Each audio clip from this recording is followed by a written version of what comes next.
Fala nação, sejam muito bem-vindos mais uma vez aqui, galera, o nosso canal trazendo mais um corte para vocês, que nós vamos reagir junto aqui, trazendo as últimas notícias e atualizações aí. O Flamengo se classificou para as oitavas de finais da Copa Conmebol Libertadores da América, foi no sufoco, foi na raça aí, mais uma vez, Rossi salvando o Flamengo. Já vai deixando o seu like, se inscreva, ativa o sino, vamos aqui para esse corte que eu preparei para vocês, nação. Conseguiu manter a bola. Assim, mas na parte final do primeiro tempo, né? Nessa parte final, mas ali uns 10, 15 minutos. E o fim do jogo abaixou um pouquinho também, depois do gol. Daí sim. Daqui a pouco a gente vai colocar os números para vocês. Tá aí. 63-37, total de passes, 598, quase 600 passes trocados pelo Flamengo contra 379 do Táchira. 88% de acertos do Flamengo, 80% do Táchira. Finalizações 19-6, no gol 9-1. Vamos à segunda página. Impedimentos, 2 do Flamengo, 1 do Táchira, 4-1 em escanteios, 12 desarmes a 7 para o Flamengo, faltas cometidas 8-6, né, um jogo de poucas faltas, 3 amarelos para jogadores do Flamengo, 2 para o Táchira. Aliás, um desses amarelos importantes, né, por simulação, o Arrascaeta acabou tomando o terceiro cartão amarelo e não joga o primeiro jogo das oitavas de final da Libertadores. Ainda não sabemos o adversário do Flamengo nas oitavas, mas fato é que o Arrascaeta não jogará a primeira partida. Uma semana para treinar. É isso. Sabemos que será no Maracanã. Isso, primeiro jogo no Maracanã. Como segundo colocado, o Flamengo vai decidir fora. São 2 potes, né, moço? Para ficar tudo explicadinho, o Flamengo agora está no pote 2, vai sortear os adversários que contra ele jogarão do pote 1. Então, será um primeiro de um dos grupos que enfrentará o Flamengo na próxima fase. E com a companhia, por exemplo, do Botafogo, né? Exatamente. Flamengo e Botafogo não se enfrentarão, isso é fato, nas oitavas de final. Mas pode dar, por exemplo, um Flamengo e Palmeiras, um Botafogo e Palmeiras.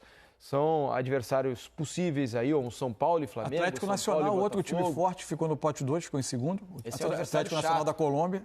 Adversário chato para quem terminou na primeira colocação do seu grupo. Ô, Mansur, vamos começar a falar um pouco sobre a atuação do Flamengo, né? Porque foi o início de jogo muito, de muita imposição do Flamengo, roubando a bola a todo momento, não permitindo que o Táchira sequer saísse da sua intermediária defensiva, não conseguia ultrapassar o meio-campo, e ali estava se desenhando um jogo que parecia tranquilo para o Flamengo, iria encontrar um gol naturalmente. E a partir de um momento que conseguisse o primeiro gol, a goleada sairia com naturalidade. Pelo menos era a minha expectativa para o jogo ao ver os primeiros minutos. Mas fato é que o gol não sai, o Flamengo começa a não criar oportunidades, que eu acho que é o mais preocupante, né? O Flamengo fica muito com a bola, ronda muito a área, mas não cria. Eu acho que isso deve estar incomodando o Felipe Luiz. Não? Sim, acho que sem dúvida. Acho que sem dúvida é uma frase terrível, aliás. É menos ruim do que eu acho que com certeza. Acho que com certeza. Bom, vamos lá. Sim, a imagem final do jogo, de tudo que aconteceu no Maracanã hoje, e nada foi exatamente espetacular, né? Longe disso, acho que a pior parte ainda é a imagem final do jogo, né? Que é o Flamengo contra o Táchira, torcendo para o jogo acabar, porque a situação ali parecia estar saindo de controle, com o Rossi defendendo uma bola milagrosa no instante final, onde não tinha mais tempo até para recuperação, salvo algum milagre inesperado. Então, a imagem final é de uma vaga difícil de celebrar, inclusive para o torcedor, para o próprio elenco, embora naturalmente a gente saiba que na intimidade do grupo há um alívio, há uma satisfação de seguir adiante. Mas é difícil nessas circunstâncias que você vá celebrar de fato a conquista da vaga. Porque a imagem final é ruim e de novo, ela combina com o restante da fase de grupos. O que me parece? Assim, que o jogo de hoje ele ajuda a traçar um pouco, ou deixa mais claro um diagnóstico sobre o Flamengo. Se você pegar várias coisas que um time de futebol pode fazer, estava até anotando algumas coisas. O Flamengo pressiona bem? O Flamengo pressiona bem. O Flamengo controla a maioria dos seus jogos? O Flamengo controla a maioria dos seus jogos. O Flamengo é bom saindo de trás, quando ele atraindo adversários que pressionam para encontrar espaço às costas? Faz muito bem isso. O Flamengo tem uma bola parada boa. Esse ano, conforme o trabalho da comissão técnica foi caminhando, a bola parada do Flamengo foi melhorando. Mas se o Flamengo se coloca em campo de ataque, o adversário está posicionado atrás, a criação de oportunidades do Flamengo em jogos de muito volume, ela não é boa. Aí vai vir o argumento, e é natural que ele venha, e é justo, o Flamengo é um dos times, se não o time mais goleador do Brasil no início do ano. Só que a gente precisa examinar como as coisas aconteceram em partidas que o Flamengo ganhou por grande margem. E há uma coincidência em muitos jogos. Corinthians, por exemplo, que foi 4, Juventude, que foi 6. Os jogos destravaram com gol cedo. E o gol cedo muda a característica do jogo em geral. É isso. O Juventude destravou com bola, teve bola parada no início. O Corinthians, uma pressão que resultou em recuperação de bola, inversão e o gol do Cebolinha. Existem circunstâncias que levam o jogo para o outro lado. Se o jogo caminha... O fim de semana, quando o Flamengo faz uma partida num campo difícil de jogar e ele enfrenta bem o Palmeiras, ele ganha com méritos, um jogo dificílimo. Não foi em nenhum momento um jogo que o Flamengo se colocou nessa situação de pressionar um adversário colocado atrás. É outra característica. Essa característica de jogo hoje, que para times como o Flamengo se apresentam com alguma frequência, o Flamengo tem dificuldade. Eu vi até alguns comentários ao segundo tempo... A gente estava até conversando ali, apareceu mais chance para o Flamengo no segundo tempo, mas não é que o Flamengo melhorou, o jogo mudou. Eu tive a impressão de uma mudança de postura do Tátira em relação ao entendimento dele do jogo. Primeiro tempo se defendeu muito atrás, no segundo, surpreendentemente, eu conversava com o Mansur ali, com o Alex, enquanto a gente assistiu, aconteceu alguma coisa no vestiário, porque o Tátira está querendo jogar agora, o Flamengo passou a ter muito espaço para enfrentar 4 contra 5, 5 contra 4. A primeira grande... porque eles terminaram o primeiro tempo conseguindo jogar, né? O Flamengo não conseguiu marcar, né? Talvez até os últimos 45 minutos de Libertadores deles, assim, não iam para a Sul-Americana. Eles vieram para jogar o jogo. Foram jogar um pouco do jogo, enfim. Isso aí, cada um com a sua estratégia. O fato é que a primeira grande chance do Flamengo, que é a do Arrascaeta, é um dos primeiros momentos que o Flamengo sai e recupera a bola já no campo defensivo, mas tem metade do time do Tátira além da linha do meio-campo. E aí o Flamengo consegue liberar o Luiz Araújo atrás dessa pressão e aí ataca com um pouco mais de espaço. Num cenário que o Flamengo faz bem. Só que há outros cenários em que não faz bem. A pressão do time varia um pouco também de novo. Hoje teve Arrascaeta e Pedro juntos. O Felipe apostou que esse era um jogo, até pela característica e talvez nível do adversário, característica de jogo, daria para ter os dois juntos. O Flamengo ficou bastante tempo com a bola. Em dado momento parou de recuperar tanto essa bola no campo de ataque, depois ele foi fazendo trocas no segundo tempo, enfim. O fato é que existe claramente um aspecto do jogo em que o Flamengo não consegue resolver nas suas partidas. E esse é um ponto que vai precisar evoluir no trabalho. Sem dúvida nenhuma. E mesmo quando teve campo, né, Alex, o Flamengo não conseguiu tomar as melhores decisões tecnicamente, do meio para frente. O Flamengo errando muito hoje, né? Muitos passes, perdendo bolas que poderiam ocasionar uma situação de gol, né? Não estavam numa noite feliz os atacantes hoje. Aquela noite de bem inspirada, vamos dizer assim, de você ter uma escolha, de repente, melhor individual e depois coletiva, né? Então, não estava sincronizado. Os lances que chegaram de perigo, igual foi esse do Arrascaeta, conseguiu realmente sair, abrir a defesa e ele recebeu uma bola ali entrando na área dele, domina mal também, depois ele tenta chegar cavando ali no primeiro tempo. Tem bolas que eles conseguem chegar na área, mas assim, acaba ficando lento essa troca de passe no sentido de tomar uma decisão, porque o Tátira ele conseguia dobrar ou triplicar a marcação que estava perto. Então, até o entendimento para isso, que durante o jogo, às vezes, vai vindo pode ter uma desconcentração, pode por causa do cansaço ou alguma coisa desse tipo. E aí, realmente, o Flamengo ele não foi conseguindo. E o Tátira, com coragem, frieza, para dominar a bola, tocar, saindo ali, perdeu, lógico, algumas bolas. Mas aí o tempo vai passando, ele vira aquela pressão. Como que eu vou enfrentar isso? Eu acho que é assim, eu não vejo às vezes, algo de uma grande preocupação, porque agora muda o campeonato. Outro campeonato, a partir de agora, né, Alex? E até por quê? Porque esse último jogo do Flamengo contra o Palmeiras mostra que nesse nível, realmente, o Flamengo ele pode brigar naturalmente contra qualquer um, principalmente se ele tiver com todos esses atletas num nível físico muito bom, né? Isso acho que é um ponto. Que a primeira fase foi muito abaixo, nem eles esperavam isso.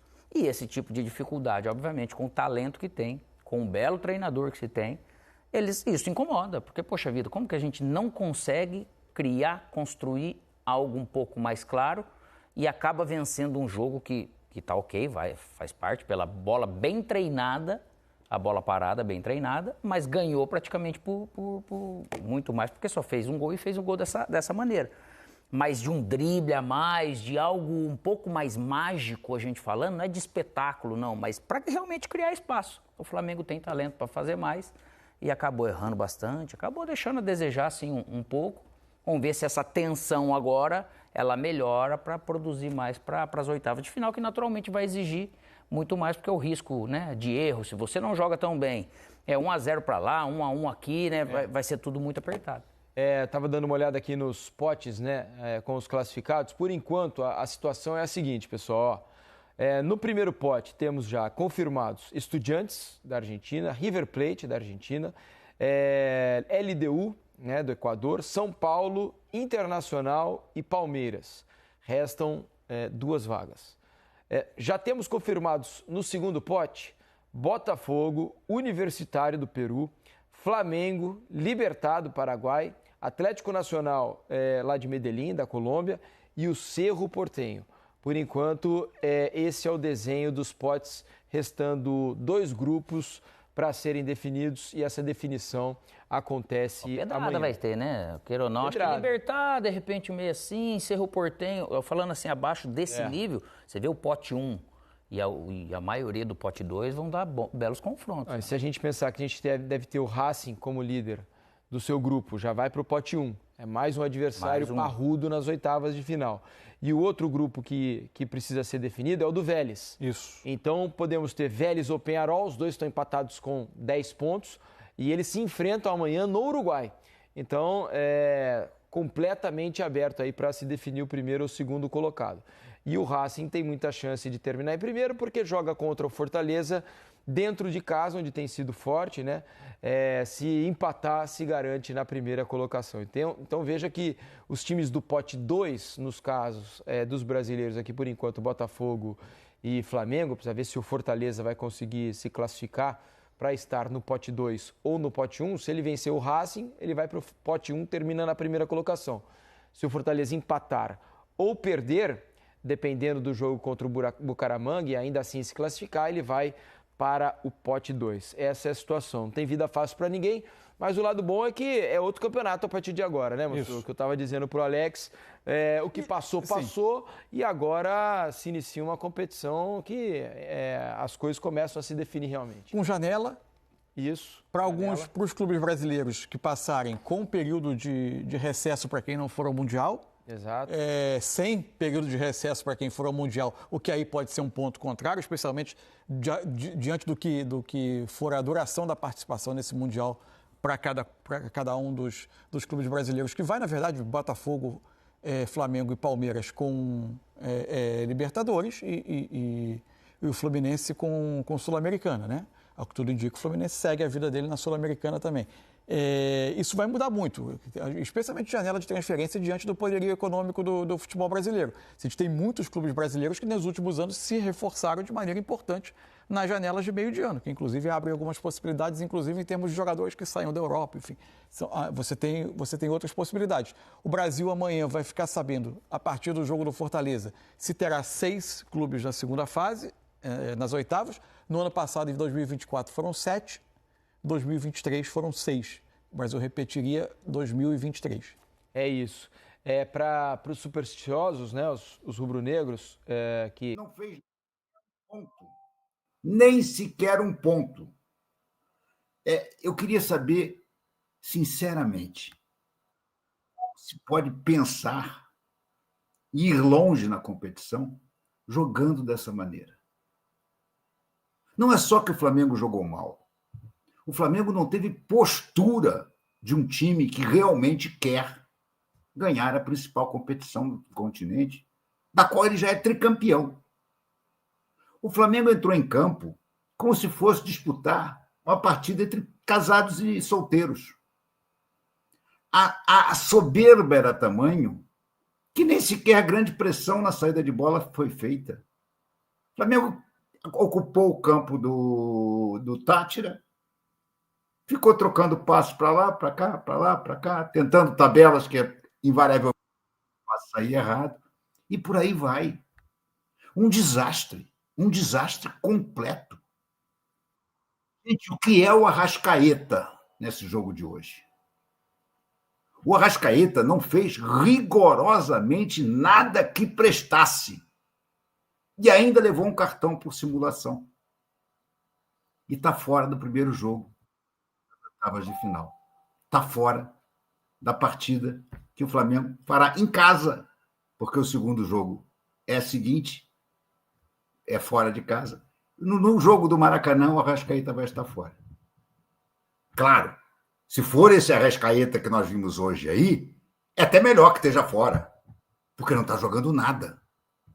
Mas aí eu pergunto, o Flamengo vai contratar um jogador para a posição do Arrascaeta nesta janela? Porque não é possível, não dá mais para achar que o Arrascaeta vai resolver continuamente as questões do Flamengo. Ele é o artilheiro do campeonato. Campeonato Brasileiro, ele tem 8 gols. E o artilheiro do Flamengo na temporada. Mas, gente, ele tem tido algumas atuações brilhantes, mas tem tido outras, como essa de hoje, que dão vergonha alheia. Que parece que realmente o cara está aposentado. Ele não acertou um drible hoje. Ele não acertou um passe. Ele não acertou um chute, ele não acertou nada. E vários outros catastróficos também. Gente, tal qual foi o primeiro jogo, em que nós ganhamos por 1-0, aquele gol do Juninho Xereca, o Flamengo hoje, o Rossi foi obrigado, eu ia dizer, tal qual foi no primeiro jogo, que o Flamengo tomou uma bola na trave no último minuto, vocês lembram disso? Hoje, se não é o Rossi, o Flamengo já estava eliminado. Quem classificou o Flamengo hoje? Claro, o gol do Léo Pereira e a defesa com o pé do Rossi no último lance do jogo. Como é que pode, gente? Como é que pode o time sair de uma atuação contra o Palmeiras, no Allianz, ganhando por 2-0, com autoridade, para essa coisa medonha, horrorosa, modorrenta, preguiçosa de hoje, para ganhar por 1-0 e se classificar em segundo lugar de um grupo de merda. Esse grupo do Flamengo é um grupo de merda. Ninguém desse grupo do Flamengo vai longe. E aí o Flamengo se enrola num... Ninguém vai conseguir ser pior que o Táchira na fase de grupos. Saiu com 6 derrotas.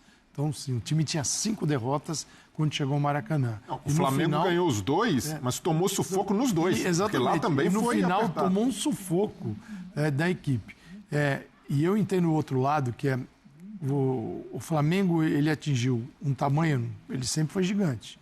Mas quando ele arruma a casa e se torna um clube rico e não endividado apenas, ele era só um endividado. Quando ele fica rico, ele tem grana para gastar, ele vive numa outra dimensão, né? Você leva para o torcedor o seguinte, quase que um compromisso. Agora é só espetáculo. Não tem, e o futebol não é feito só de espetáculo. O futebol é feito de oscilações. Ainda mais nesta parte do mundo, onde você joga 10 partidas em 30 dias. É o que o Flamengo está submetido a isso e a maioria das equipes brasileiras com Libertadores, Copa do Brasil e Brasileirão. Então, quando você faz 10 partidas em 30 dias, isso também tem um impacto. Mas, diante dessa grandeza, o torcedor deixa de olhar para isso e só quer espetáculo, jogo após jogo. E, infelizmente, essas vaias, elas deveriam existir para quem faz o calendário, né? E quem faz o calendário, nessa hora, não tem nenhuma responsabilidade com aquilo que não se vê dentro de campo. Tem que jogar mais? Eu concordo totalmente. Não estou aqui dizendo que o Flamengo foi bem, que fez... Poderia fazer muito mais. Foi uma péssima campanha e o Flamengo conseguiu se classificar, hein? Porque em determinado momento estava fora. Sim, o empate estava fora. Me chamou a atenção que na entrevista, né, em quase todas as entrevistas, os jogadores falam da primeira colocação. E isso eu acho legal, porque pelo menos não é aquela coisa meio que você está alheio ao regulamento, que você não está entendendo. Então eles falam, bom, os torcedores queriam o primeiro lugar, assim como a gente queria o primeiro lugar. Então eu acho que tem muito disso que o Calçade falou, óbvio que tem da atuação muito abaixo da média, mas tem uma coisa de saber também que o primeiro lugar poderia facilitar. E aí, claro, a gente sabe que no fim das contas é só teórica a facilitação ou a dificuldade que você vai ter por conta do sorteio ou do adversário das oitavas. Na última Libertadores, o Flamengo tinha, talvez de todos os brasileiros, o caminho mais fácil do mundo e caiu para o Peñarol. O Botafogo tinha provavelmente não, com certeza, o caminho mais difícil, né? Porque Botafogo e Palmeiras se enfrentam nas oitavas. Quem passasse, e o Botafogo passou, pegou o São Paulo nas quartas. E se passar, teoricamente, pegaria o Flamengo na semifinal para depois disputar a final. E o Botafogo com o caminho mais difícil de todos, assim como o Palmeiras, o Botafogo acabou sendo o campeão e o Flamengo caiu cedo. Agora, eu acho que é importante também entender que os jogadores sabiam dessa necessidade. Sabiam que eles precisavam fazer outros 2 gols, porque, eu vou ser sincero, depois do primeiro gol, eu fiquei até na dúvida. Se eles, claro que eles sabiam da matemática, mas se eles estavam realmente interessados na primeira colocação. Porque o Flamengo não ficou depois amassando, pressionando. É claro que os 5 minutos finais tem a ver com o que o André falou, com o nervosismo e o medo de tomar um gol e aí perder, inclusive. Não contem isso para os antes, porque precisamos preservar a nossa típica arrogância. Tá louco? Cara, é assim, desenhava-se uma flamengada, né? Histórica, seria o maior vexame da história do Flamengo. Agora, passar sufoco contra esse time do Deportivo Táchira, não existe. O Rossi salvou o Flamengo no final. Não existe isso. A gente falou na S1 Live, o André Rocha lembrou muito bem sobre o jogo contra o Ula, em 1984, que o Flamengo precisava fazer saldo, ganhou de 2-1 só e foi um terror no Maracanã, né? E hoje tem que haver cobrança. Tem que haver cobrança.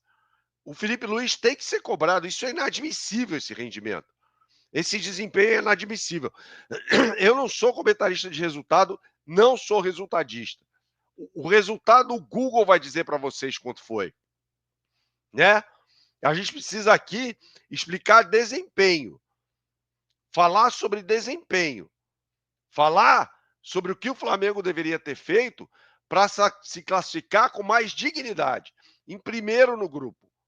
Eu nem sei quanto foi o jogo do Palmeiras. O Palmeiras estava passeando lá com o Sport Cristal, que é um time melhor do que esse do Táchira. É um absurdo. Eu tô com o Felipe Silva aqui. O Felipe Luiz mexeu mal demais, colocando o Everton Araújo no lugar do Arrascaeta. É lamentável isso. É lamentável. Porque o Flamengo precisava de mais 2 gols. Ou seja, o Felipe Luiz estava com medo. BH, Cebolinha e Michael, manda tudo embora. O Bruno Henrique não tá jogando nada. E ele pedindo calma no contra-ataque do Flamengo. Que é isso? Que é isso? Que situação? Com medo do Deportivo Táchira no Maracanã? A que ponto chegamos? O Rossi mais uma vez salva o Flamengo. O Rossi mais uma vez salvou o Flamengo, dessa vez contra um time horroroso. Esse time do Deportivo Táchira é o pior time da Libertadores. É o pior time da Libertadores. Não tem nenhum ponto. É o único time da Libertadores que não marcou pontos. E aí? É isso aí, nação. Ficamos por aqui. E esse foi mais um corte do nosso canal, trazendo aí a reação da imprensa esportiva por todo o Brasil aí, largando o aço após a classificação do Mengão. Bom que se classificou para as oitavas de finais. Infelizmente foi segundo colocado, né? Poderia ter feito um jogo melhor, deixou muito a desejar na partida de hoje. O Flamengo tinha que entrar mais socado no jogo, os caras parece que não estavam muito afim do jogo, deixou muito a desejar, principalmente aí no segundo tempo ou no primeiro tempo. Poderia ter feito um jogo mais agradável, tanto que terminou o primeiro tempo, a torcida chiou com razão, vaiou o primeiro tempo, porque era um jogo para entrar já no primeiro tempo e fazer 2-0. Jogou contra o pior time. Se duvidar, foi o pior time da Libertadores. E tem um desempenho pif. Aí, muito pif o desempenho do Flamengo aí. Por isso que a torcida saiu chateada e com razão. Tem que sair chateada mesmo com razão. Mas esse foi aqui, galera, esse corte aí que a gente preparei para vocês. Se você é novo, deixe seu like, se inscreva, ative o sino. Mais importante que o Flamengo está nas oitavas de finais da Copa Libertadores da América.